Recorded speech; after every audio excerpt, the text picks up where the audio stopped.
Friends আমি আবার চলে আসলাম তোমাদের কাছে নতুন একটা রেসিপি নিয়ে। আজকে আমি লাই চোকলা দিয়ে একটা চাটনি বানাবো।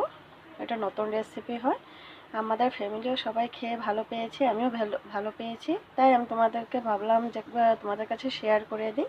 তোমরা একবার বাসায় ট্রাই করে দেখবে, ডালের সঙ্গে খেয়ে দেখবে, গরম দিনে খুব ভালো লাগে এটা চাটনিটা খেতে। এখন আমি লাই চোকলাটা কি করেছি, ঝিরিঝিরি করে কেটে ধুয়ে নিয়েছি। এখন আমি সিদ্ধ করে নেব।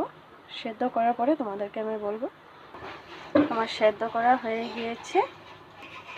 আমি একটা গোটা পেঁয়াজ নিয়েছি, আর রসুন নিয়েছি 4-5 কোয়া, আর 4টা কাঁচামরিচ নিয়েছি। এখন এগুলির সঙ্গে একলগে গ্রেট করে নেব। একসঙ্গে আমি গ্রেট করে নেব। আমার কড়াই গরম হয়ে গিয়েছে, আমি তেল দিয়ে দিয়েছি। এখন সামান্য কালি জিরা দিয়ে দেব, কালো জিরা এখন ঢেলে দেব। আমি ঢেলে দিয়েছি। এখন সামান্য লবণ দিয়ে দেবো। লবণ, হলুদ বেশি দেবো না, কারণ না হলে সেন্ট করবে। তোমরা বাসায় একবার ট্রাই করে দেখবে, আমার কাছে ভালো লেগেছে তাই ভাবলাম তোমাদের কাছে আমি রেমেডিটা শেয়ার করে দিই। তোমরা একবার ট্রাই করে খেয়ে দেখবে। এটা এখন ততক্ষণে সাতলাবো যতক্ষণ তেল ভাবটা বের না হয়ে আসে। তোমরা ভাববে লাই চোকলা দিয়ে কি আবার রেমেডি হয় নাকি। একবার ট্রাই করে দেখবে প্লিজ, ভালো লাগবে খেয়ে।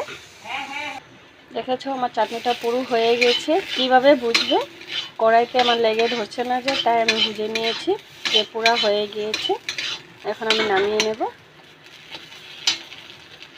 তোমরা একবার বাসায় ট্রাই করে দেখবে কেমন হয়েছে, আর আমাকে কমেন্টে বলবে। লাইক কমেন্ট শেয়ার করে দেবে প্লিজ ভালো লাগলে। Okay bye. আবার একটা নতুন রেসিপি নিয়ে আসবো তোমাদের কাছে। তোমাদেরকে দেখাবো আমি আজকে কি কি বানিয়েছি। তোমাদেরকে এটা তো বললামই কি, লাউয়ের বাকলি দিয়ে চাটনি, আর বেগুন পোড়া, আর সাজনা, আর আলু দিয়ে চচ্চড়ি শস্য দিয়ে বানিয়েছি, আর ডাল, মসুর ডাল, আর লেবু আর লঙ্কা নিয়েছি, কাঁচামরিচ নিয়েছি, আর কিচ্ছু না, বাস। আজকে গরম পড়েছে তো তাই এটা খেতে ভালো লাগবে। চাটনিটা একবার তোমরা বাসায় ট্রাই করবে প্লিজ। আর তোমাদের কাছে যদি ভালো লাগে লাইক কমেন্ট শেয়ার করে দেবে। Okay bye.